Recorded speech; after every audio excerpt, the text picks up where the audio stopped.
بعد ما الشيخ عيد خلص كلامه، صوت باب الأوضة اللي جنبنا اتفتح بقوة، كأنه حد رمى حاجة تقيلة عليه.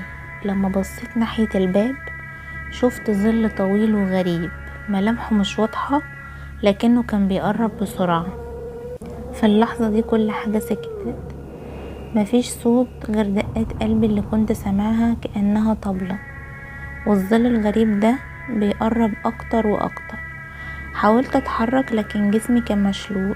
الشيخ عيد فضل ثابت مكانه كأن اللي بيحصل ده عادي بالنسبة له، وقال بصوت عالي: أعوذ بالله من الشيطان الرجيم، اللي موجود هنا ارجع لمكانك، ده مش مكانك.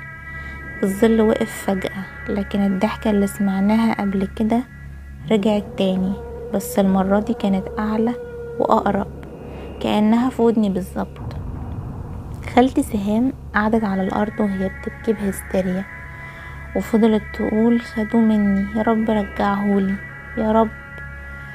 الشيخ عيد قام بسرعة، جاب ازازة مية صغيرة من جنب الكرسي بتاعه ورش منها ناحية الظل. المية طلعت صوت كأنها بتغلي أو نزلت على حاجة سخنة. لقيت الظل اتراجع لورا.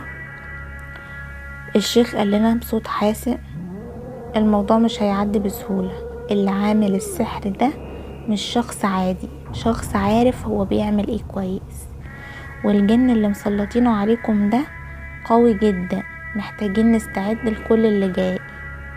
انا كنت واقف زي الصنم مش فاهم اللي بيحصل. حسيت